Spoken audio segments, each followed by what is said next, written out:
Minecraft Skyblock is finally reset here on MCHub, so we're gonna go ahead and get started and create our island. And here we are on our island, a brand new start, that's for sure. Before we do go ahead and do anything else, I am gonna be giving away some gold coins. So if you don't know what gold coins are, I'm gonna give a little rundown about this. Basically, you buy gold coins with real life money or you grind them in game and you spend them on the coin shop, but I'm gonna be giving away 1,000 of them. So if you would like to enter, read the pinned comment and follow the instructions and you should be good from there. Anyways, the only thing I've done off camera is claim my G kits, so we have a few things to start with here. One thing I do also want to mention is if you are gonna start playing the server, definitely don't skip the tutorial or else you won't get a chicken spawner for free by just completing the tutorial. Otherwise, you're gonna have to grind out a ton of wheat and make a ton of money, or credits in that case, to get a chicken spawner. Because if we do our mastery snake, our first thing we have to do is, of course, mine cobblestone and then wheat and then chickens.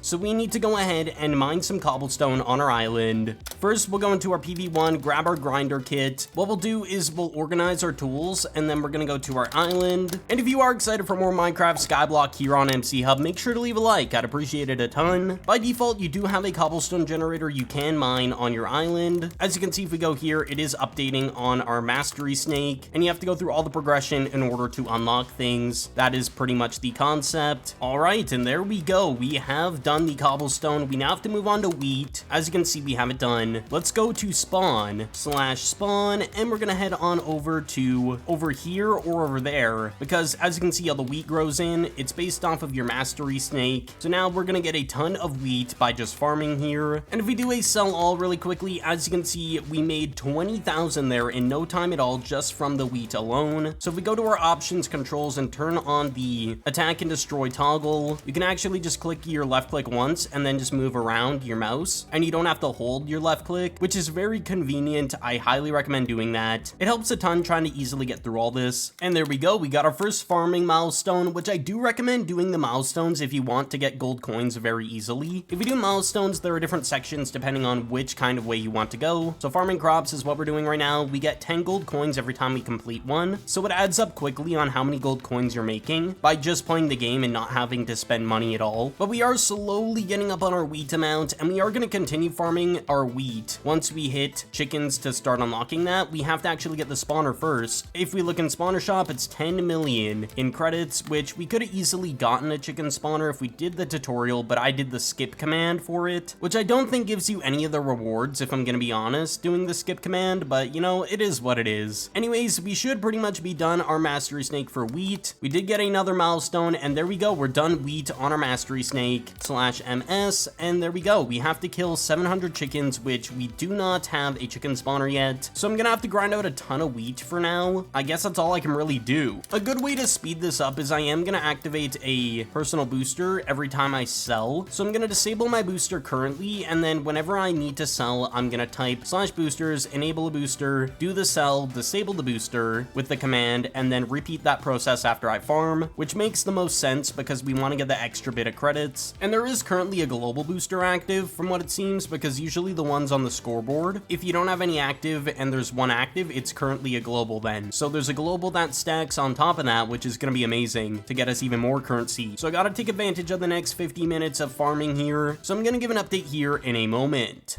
So it is the next day, and I do want to mention, I did get enough credits. We have 10 million pretty much on the dot for getting that chicken spawner. So we're going to go ahead and purchase it for 10 million. Boom, there we go. And I am going to recommend that, of course, you do the tutorial so you get a free one. It's just a better option if you don't want to grind out for like an hour on wheat just to get one spawner to start with. It saves a lot of time. And another thing is, you can see I'm using a custom hoe skin. I did have this skin for a while. I just didn't know that they changed how the spawn world works for farming. Apparently the skins now work here, which is amazing.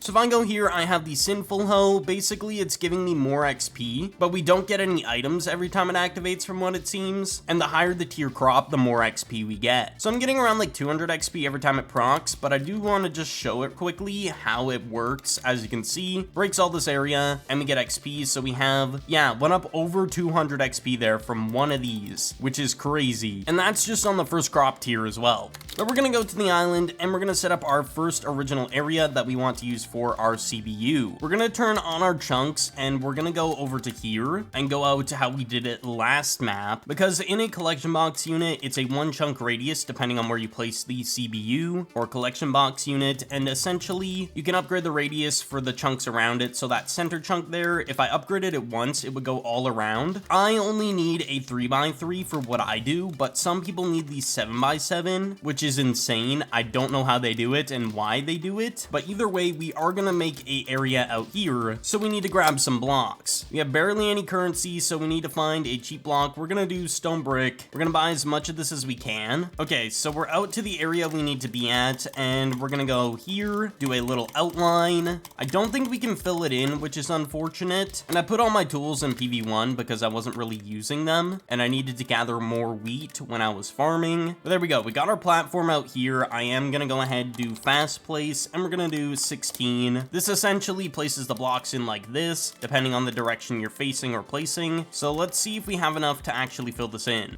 We were close. We need a little more. We need less than a stack. So if I go here, this should be enough. There we go. So this is gonna be our starting point for our island and automation. We're definitely gonna need to make a proper killing chamber for the chickens at some point. For now, we're just gonna use this and place it on the ground, of course, and let them stack up. I am gonna have to get my ult on so we can start AFKing this overnight if I ever need to, so we have chickens prepared or any kind of mob. And there we go, we got my ult here. We are now able to kill chickens. There is a global booster currently active. As you can see, we're in global. There are some active boosters, and spawner is one of them. So what I could do to make sure we get this done quicker is activate my own booster, and then when this activates here, in about 23 seconds, we'll get 44 to spawn, which is gonna help us get there quickly. And also, this hoe has made me 35,000 XP. We are gonna go ahead and probably enchant something. I don't really know what I want to enchant. Okay, so I think what we're gonna do for our XP is probably invest it into our sword. We're gonna go to enchant, look at our sword enchant, see what we got. I think what we'll do is we'll get 1 level of soul steel when we start doing dungeons. So we're gonna make sure we have 1 level of that on here. We could get key finder, but I think when we're killing mobs, I want to put the most of my time into getting XP. So we're gonna get inquisitive, which gives us more XP back, killing mobs on our island, and in general, I believe. And you know what? We'll just put the rest into the inquisitive enchant. That's fine. So we have 17 levels there. But one thing I recommend doing, every 5 minutes, you can type the auto hit command. As you can see, it's killing a ton of chickens here after I type the command. It kills the chickens if you look at their hitbox. So far, we have killed 118 chickens. I'll take it. But yeah, if I just walk up to it, I'm not even hitting it. Like, the server's just doing it for me. It's awesome. And we're also getting some milestones for mobs on our island. We're getting boosters and coins. We love to see that. I've been getting a lot of seed bags as well. I've been putting them in my PV2. I'm slowly gonna gather those over time if we ever need them. So the next thing in the mastery snake, I believe, is coal, which I do want to mention. I think we can do it the cave that I showed in last map. I think we can do it there if I'm not mistaken. And if we just type the word mastery in a command, there is a new bundle system instead of the upgrade system that was a thing where you would spend mastery points. You now use the bundles, which have like static bonuses. It's something to read over, but definitely worth it. So the more you farm a specific type of crop, for example, I've farmed wheat a lot. We're already 1/5 of the way done, a little more than that. It essentially gives you a ton of buffs in its own snake on its own. But yeah, bundles are definitely a good thing. I think it's a better system than having to use mastery points constantly and keep checking what you want to upgrade. As long as you're just getting those static buffs for the crops you're farming, I think it's worth it. Saves time for the player. So we just got this in our milestone for mobs. We got a rust egg. I did get this in the farming as well. Essentially, these eggs, you use them in hatch egg. It tells you the percents of what rarity you can get. So if I go ahead and open a egg here, we're gonna open up a rust egg. What do we get? We got a rare sheep. I'll take it. I believe it's used for farming if I'm not mistaken, but we'll go ahead and do the next one, and then we should be good getting our last egg. Another sheep. I'll take it as well. So if we take a look at pets here, yeah, we get more farming drops, and it tells you what you actually get from this. And the way you upgrade these and make them better is using cookies or combining older pet rarities. So like common, you combine multiple of those to make a rare and so on, but it's not guaranteed to get that upgrade. There's a lot of cool ways to go about this. As you can see, it's about a 75% chance to get the combination if you're combining 2 pets. But we're gonna go into our cookie storage. As you can see, these are all the cookies we've claimed from our milestones. We don't have any epic, legendary, or godly, but we do have 8 of the uncommon, 9 of the common, and 5 of the rare. We could use some of these. I think we'll use all our commons just on this to get it up a little bit. As you can see, it upgrades it a little bit, but it's honestly not worth investing too much into lower tiers, at least I believe, or maybe I'm just completely wrong. Anyways, we're gonna go ahead, put it in our lead slot in our pets, and there we go. We now have a sheep pet. One thing I forgot to mention, there's toggles on the server. They still need to be fixed a little bit. They work, but the text is displayed wrong, so I'm gonna just give a rundown of my toggles and what I changed that you should probably change too, just to make quality of life better, but you have to do this every map, so just follow my lead if you want to do something like this. So for visuals, I turn particles off. For other players, you just click it once, make sure it says disabled. For other players' pets, if you don't want to see them, and for your pets, make sure they're disabled. For virtual pet boxes, make sure this is disabled, and that's in the pet section there, and that's in the visuals. And then in pouches, make sure you go to virtual and make sure it's disabled, because that will automatically claim them. It says the complete opposite, but it does the opposite of what it actually says. It's weird. And then there's a lot of other toggles you can enable or disable. Those are usually my kind of toggles. I change every map because I like items to be auto-claimed if possible. It is just so much more convenient.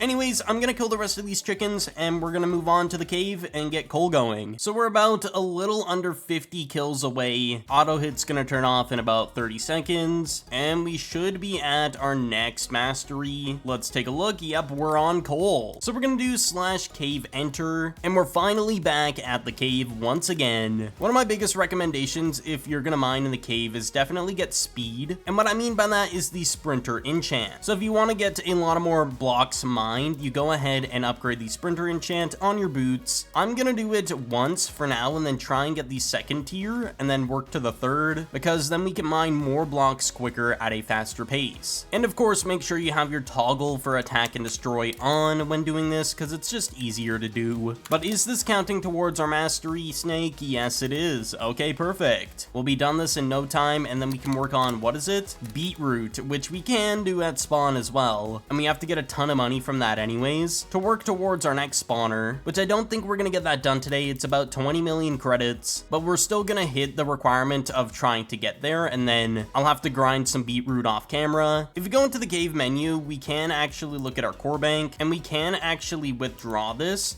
and sell the enchanted coal and make 200,000. So I could do this instead to make a lot of currency after we get the beetroot requirement. So that's another option I could do as well that I'll do off camera. We'll see what I do, because it is 50,000, I believe, ores of coal mined to get to the next tier in the cave. So it's gonna be a grind. If I do cave unlock and we do, I believe it's copperized, yeah, it's 50,000 we have to mine. So it's definitely something I have to consider. But there we go. We're working on beetroot. We are now done the coal. 2,500 beetroot. That is easy. We'll go ahead and go to spawn. And a good way to actually change your farm is going to this NPC, clicking the crop you want, or you can do farm select and then of course do the crop type you want that you have available. But it's easier to use the NPC. But now we can get a lot more XP by just using our skin here, the Sinful Hoe. I'm curious how much XP we're gonna get from this. So we're at 6,550. We got a little bit more. It wasn't too much. It was at least 250. And we're gonna get done the mastery snake on beetroot really quickly here, and then we'll be good from there. And there we go. We are done our beetroot mastery snake. So now we have to work on rabbits, which is 2,000 kills, and we need 20 million credits to even buy a spawner. So we're gonna have to wait on that for next video. Thank you all so much for watching. I do appreciate all the support, and I will see you all in the next one.